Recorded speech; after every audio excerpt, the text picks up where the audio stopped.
Eu estava essa semana lendo sobre a história do soldado desconhecido. Já ouviram, já leram alguma coisa a respeito disso? Pastor Alexandre, que é veterano de guerra, de exército, sabe muito bem do que estou falando aqui, né? É novo. Quando se fala da questão do soldado desconhecido, algo que se iniciou na França, mas outros países também, como Bélgica, Itália, Estados Unidos, eles decidiram homenagear de forma especial a memória desse soldado desconhecido. O que seria o soldado desconhecido? É o nome que foi dado àqueles valentes que morreram em tempo de guerra, mas por conta de seus corpos terem sido mutilados, muitos deles foram enterrados sem saber exatamente quem estava sendo enterrado. Então, obviamente, se chama de soldado desconhecido. Normal que dentro desses países que eu citei, muitos dos presidentes que visitam essas nações, é de muita cerimônia eles levarem flores ao túmulo desse soldado desconhecido. Amém? Ah, não, perdão, me distraí aí com alguma coisa aí, mas deixa quieto.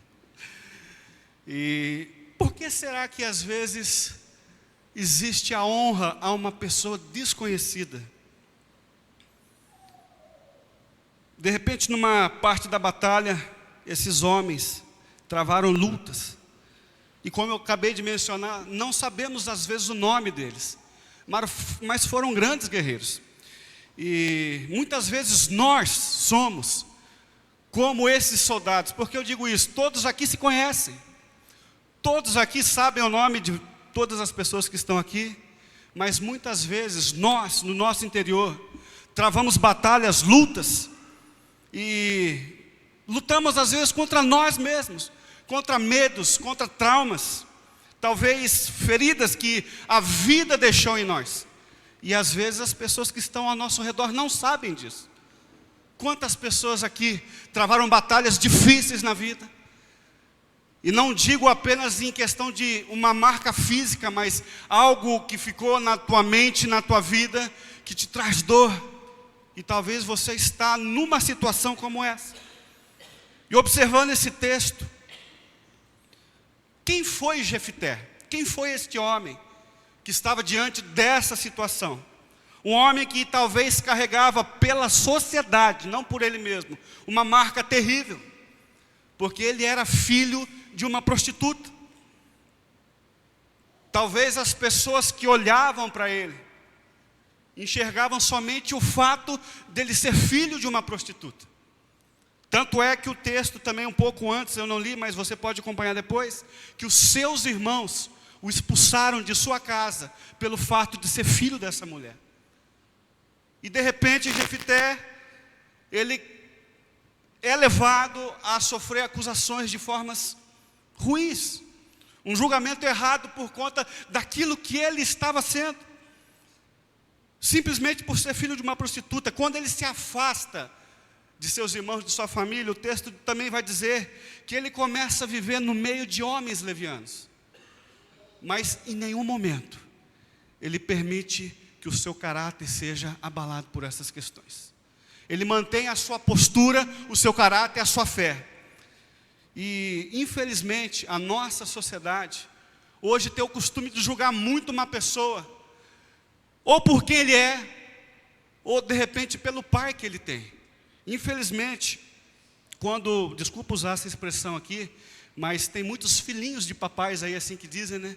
Que às vezes cometem crimes, cometem mortes, assassinatos, mas por ser filho de tal pessoa, ela não tem o mesmo julgamento diante de uma pessoa que comete às vezes o mesmo crime, mas ela não está inserida na sociedade do jeito que aquela pessoa está. E a pessoa acaba sofrendo por isso. Semana passada, se eu não me engano, não sei se vocês acompanharam, nas notícias de jornais aqui na nossa capital, São Paulo, um jovem de 24 anos, milionário, empresário, ele em alta velocidade, embriagado, ele bate o carro num companheiro meu de trabalho, motorista de Uber, ficou sabendo disso?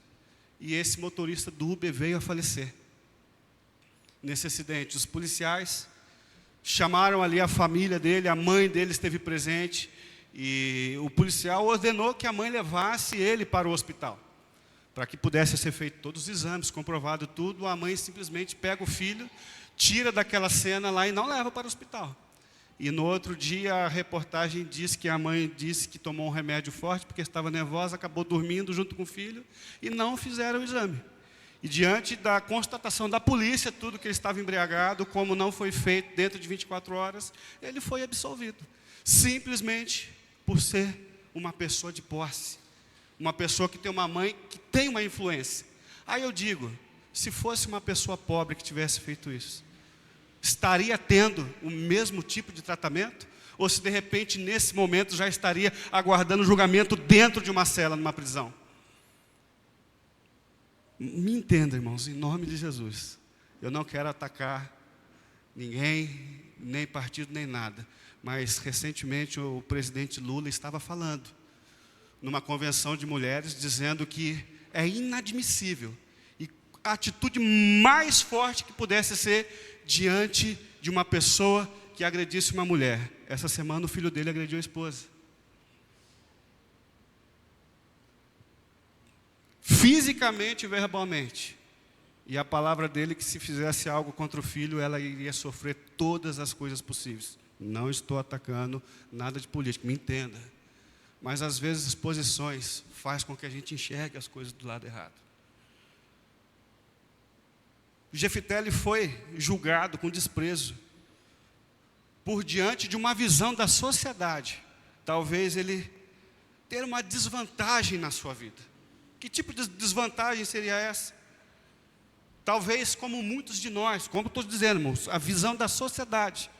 Às vezes as pessoas acham que nascemos com desvantagem. Pessoas que nascem cegos, pessoas que nascem coxos. Infelizmente, nós vimos no decorrer de toda a história, quantas pessoas que foram desvantajosas na vida, por nascerem negros, por nascerem, a visão desse povo com desvantagem, mas não vejo desvantagem nisso. De repente, uma pessoa que nasceu num lar pobre, com um pai iletrado. Minha família, ou a boa parte dela, são estrangeiros, são espanhóis. Eles brincam comigo dizendo que eu sou desvantajoso porque eu sou brasileiro. Muitos estrangeiros têm essa visão de brasileiro. Acham que o brasileiro não tem cultura própria, que o brasileiro só enxerga coisas ruins. Uma vez num show de rock aqui em São Paulo, uma banda famosa, secular, o baixista da banda entrou pelado no palco e diz: nossa, eu pensei que no Brasil podia. É a visão que eles veem do Brasil. Você assistiu, né, irmão? Está rindo aí, né? As pessoas acham que existe desvantagem em alguma coisa. De repente, por ser filho de uma prostituta, abandonado pelos próprios irmãos. Hoje nós vemos uma sociedade que se divide pelo que a pessoa tem. Porque tem um dinheiro, porque tem fama, porque tem nome. E tende a excluir aquelas pessoas que elas acham que não podem fazer parte do seu convívio. Pessoas que não se conectam com a gente, pessoas que não me interessam, simplesmente não faz parte de mim. Um exemplo claro disso, quem aqui já andou de avião já? Já viajou de avião? Você vê muito bem disso aí, tem a classe lá na executiva dos bonzão, lá tem banheiro para todo mundo usar, comida, e tem aquela classinha econômica lá, que está mais o povão na torcida do Corinthians lá, né? Rogério pensou isso, hein, Rogério? Deus vai te perdoar, meu irmão. Mas existe diferença na sociedade. Existem essas coisas. E o julgamento que Jefté sofre foi um julgamento um pouco difícil de lidar. E de repente um julgamento meio que prematuro. Porque eles estavam simplesmente expulsando da casa o líder, o futuro líder do povo daquela nação. Aquele que Deus escolheu, aquele que Deus designou para ser líder daquele povo, estava sendo expulso pela origem do seu nascimento. E mesmo se talvez você olhasse há 30 anos atrás para Barack Obama, talvez alguém poderia falar: olha, essa pessoa no máximo vai ser um traficante numa favela lá dos Estados Unidos. E aonde este homem chegou? Aonde ele conseguiu chegar? Porque as decisões que ele tomou na vida não influenciou diante daquilo que a sociedade dizia quem ele era. Quem as pessoas dizem que você é? quem Deus diz que você é?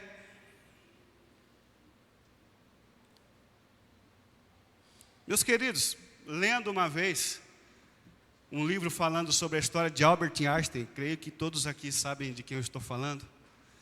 Na época que ele ainda era um adolescente, estudava no colégio, ele, por incrível que pareça, reprovou em física. E o livro contava o relato dizendo que o professor dele disse: olha, esse menino é muito burro para física, não dá certo para isso. Quem se tornou Albert Einstein? Qual é o teu sonho? O que você quer para a tua vida? Qual é a tua realidade?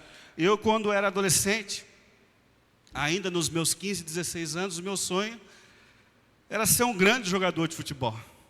Grande eu não ia conseguir ser, né? 1,74 m. Mas queria ser um jogador.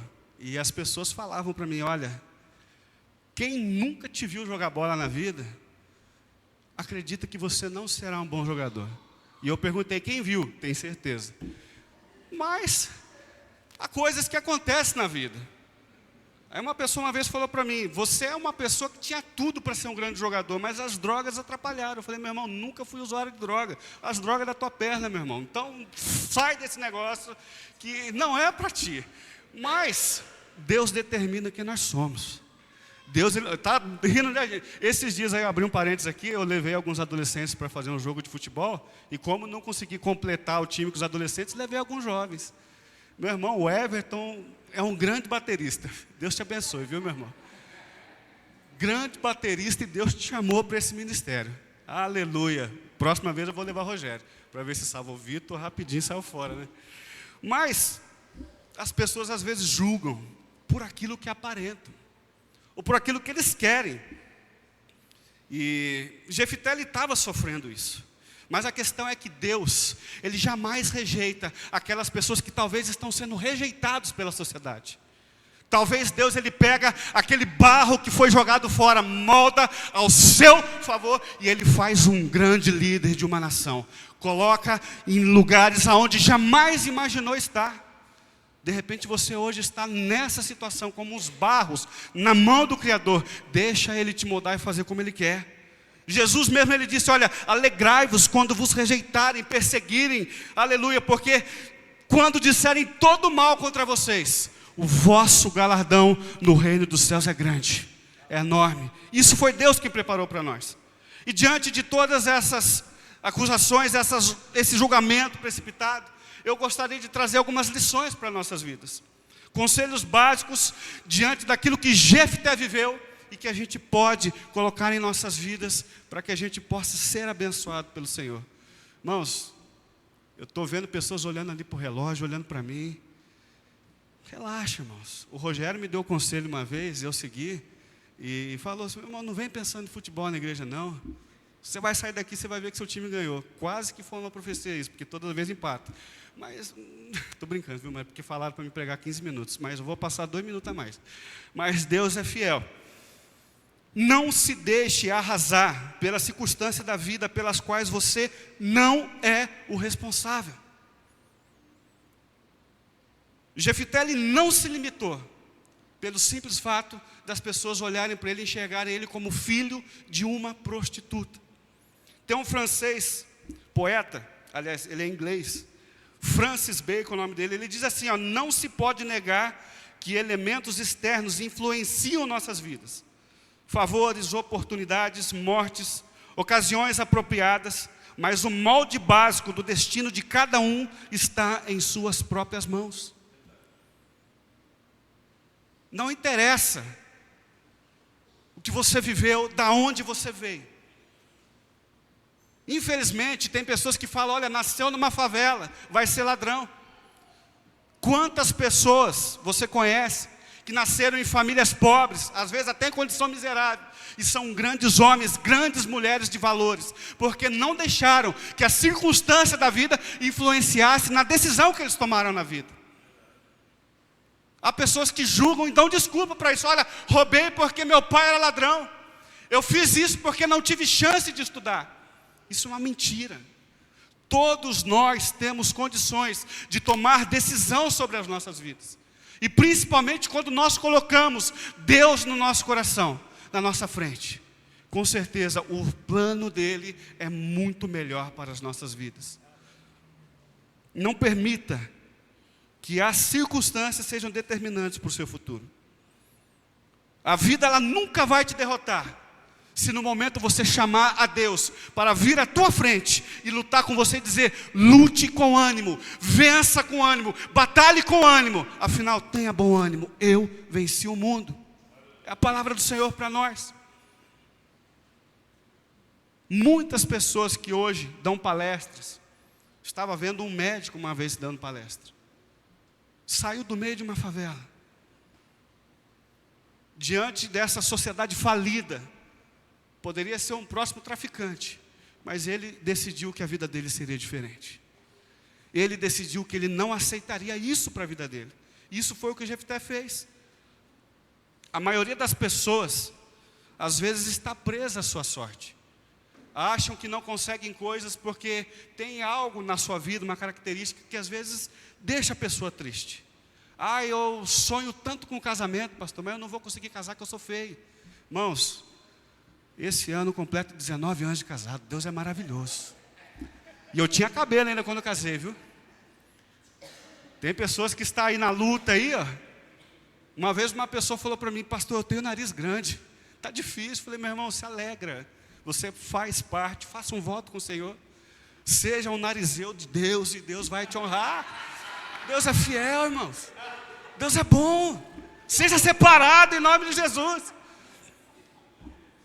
Tire vantagem da onde você acha que não tem vantagem. Mas eu sou muito baixinho, não consigo fazer as coisas.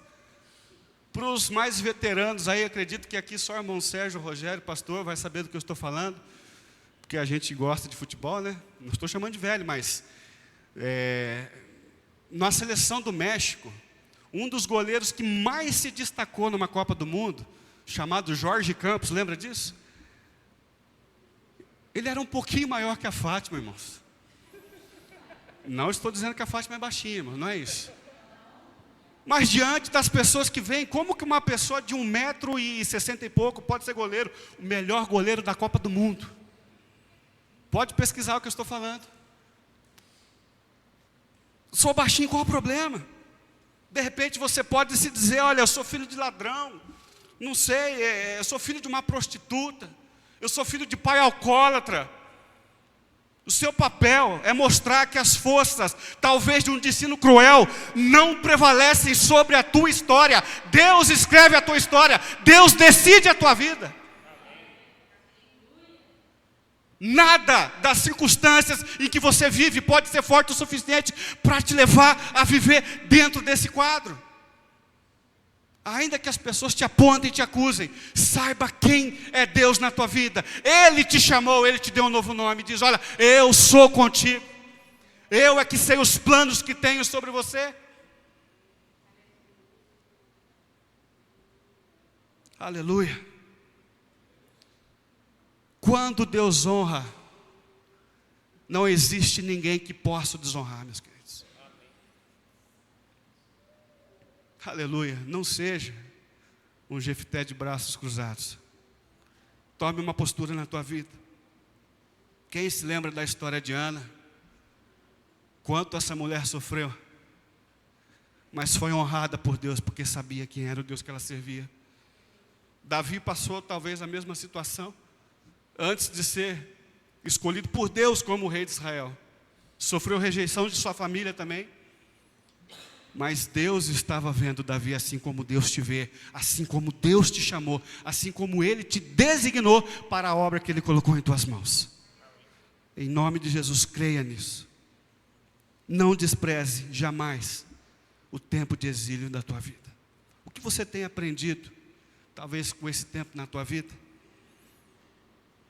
Talvez quando você foi menosprezado, quando você foi injuriado por muitas pessoas, como você reagiu diante dessas situações? Como você tem reagido diante disso? Uma vez falaram para mim, ainda com 16 anos de idade, falaram: você não chega aos 18 anos vivo. Uma vez eu contei um pouco aqui do meu testemunho passado, quando eu estava jurado de morte, não porque era bandido, viu, irmãos? Uma vez entenderam errado e falaram aqui na igreja que eu era bandido. Nunca fui bandido, mas fiz coisa errada. A minha irmã está aí, né? Que maravilha. E foi o meu próprio irmão, que hoje não está conosco, que me salvou da morte. Com a ajuda de Deus, tenho certeza disso hoje. Mas as pessoas falam tantas coisas para nós. Olha, você não vai ser isso que você quer ser, você não vai chegar, você não tem capacidade. Talvez você não está no nosso convívio, você está na presença de Deus, aquele que é dono de tudo, aquele que determina e cumpre, é fiel para fazer você ser muito mais do que você imagina. Tanto é que quando eu recebi essa palavra, era uma professora na escola, 2 meses depois eu encontrei Jesus Cristo, ou Ele me encontrou, da maneira que você quiser entender, e comecei a servir esse Deus. E falei para ela, olha, eu ainda vou ser alguém na vida, porque agora eu sei que eu sirvo um Deus vivo, e eu ainda vou te mostrar isso. Ela riu e falou de novo, eu vou no teu velório antes dos seus 18 anos. Graças a Deus estou com 42 anos, com aparência de 35, Deus é maravilhoso, Ele renova, Ele restaura, e hoje eu sou o que sou, graças a Deus, porque Deus me amou, porque Deus me salvou, e Ele me chamou. Quem você é? O que Deus diz que você é? Será que pessoas diziam que você seria o que você é hoje? Não conheço muito a vida do nosso pastor aqui, mas um pouco dos testemunhos que ele conta. Ainda quando ele estava na igreja fazendo as bagunças lá, alguém diria que tu seria pastor hoje? Jamais falaram aí, né? Mas é Deus quem conhece, e é Deus quem chama, é Deus quem determina. Graças a Deus estamos aqui com um pastor homem de Deus, uma pessoa temente ao Senhor, porque Deus decidiu o destino dele. E ele simplesmente disse, sim, eis-me aqui, Senhor. É tudo que você precisa. O homem de Deus, jamais ele vai brigar por algum cargo de destaque. O texto que nós lemos diz que as pessoas que o rejeitaram foram atrás de Jefté. Nós precisamos de você para que você lidere o nosso povo. Mas ele não estava sendo rejeitado por ser filho de uma prostituta? Deus, Ele faz acontecer na tua vida. Você não precisa brigar para querer ter um destaque. Apenas diga exatamente essa palavra. Eis-me aqui, Senhor. Faça em mim o teu querer, a tua vontade. Aleluia. Na hora certa, o próprio Deus estabelecerá você no local que Ele te chamou. Como você tem vivido a tua vida? Tem carregado traumas? Foi humilhado? Foi de repente deixado de lado? Eu quero que você faça uma reflexão agora. E acredite, o Deus que nós servimos é poderoso para te curar de todos os traumas da tua vida. Talvez dentro de você, você viva como um soldado desconhecido. Mas Deus, Ele quer te dar honra. Deus, Ele quer te colocar de pé. E dessa maneira eu peço para que vocês se coloquem de pé. Em nome de Jesus. Uma pessoa que foi rejeitada, que foi largada de lado, de repente ele vive de uma forma honrosa. Se vocês puderem acompanhar, não precisa abrir a Bíblia não, mas só acompanhar o texto de Hebreus capítulo 11 e verso 32. Que mais direi? Não tenho tempo para falar de Gideão, Baraque, Sansão. Olha quem está ali, ó. Jefté, Davi, Samuel e os profetas. Passa para o 33. Os quais pela fé conquistaram reinos, praticaram a justiça, alcançaram o cumprimento de promessas, fecharam a boca de leões. Talvez daqui a algum tempo o seu filho, a sua filha esteja ministrando a palavra do Senhor. Em vez de usar Jefté como foi usado, vai usar a tua vida. Vai falar sobre você, porque você, por mais que tenha passado momentos dolorosos de afronta, você se comportou como um filho, como uma filha de Deus. E vai ser honrado da melhor maneira. Deus, Ele honra os seus filhos aqui na terra, desde que você também consiga honrar o teu Criador. Em nome de Jesus, eu quero te convidar agora a fechar seu olho e começar a meditar. Senhor, passei por algum momento na minha vida que talvez eu possa ter sido humilhado. Por onde eu vim, talvez por ter tido uma família onde muitas pessoas, talvez pai e mãe, foram viciados em drogas, ou tiveram momentos cruciais na vida onde se tornaram pessoas ruins, ladrões, corruptos. Mas, Senhor, isso não pertence à minha vida. Por mais que a sociedade tenta influenciar as pessoas a querer acreditar que a minha sorte, que a minha vida está de onde eu venho, então eu posso dizer que eu vim do Pai. E por conta disso eu serei uma grande pessoa. Uma pessoa de honra, uma pessoa de valor. Porque o Senhor Jesus, Ele fez isso em minha vida. Ele mesmo declara, olha, aquele que está em Cristo, nova criatura é. Você é filho de Deus. Talvez você não tenha vindo de uma criação assim, talvez você tenha sido assim. Mas o nosso Deus, Ele é o oleiro. Ele quebra o vaso e faz de novo. E te faz vaso de honra para a sua casa. Basta você tomar essa decisão. Basta você aceitar aquilo que Deus tem para a tua vida. Meu Deus e meu Pai, nesse momento,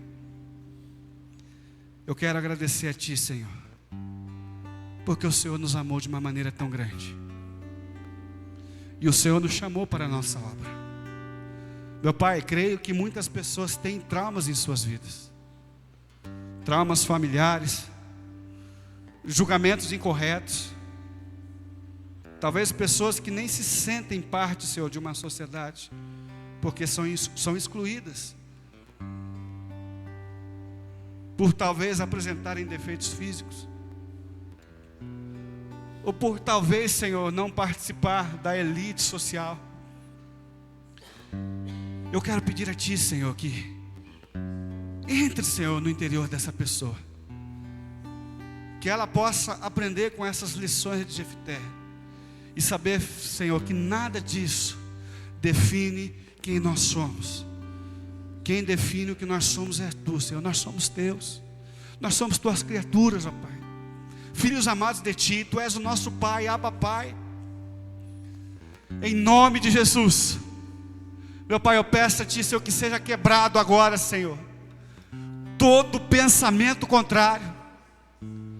Talvez, Senhor, pessoas colocaram no coração todos esses maus julgamentos.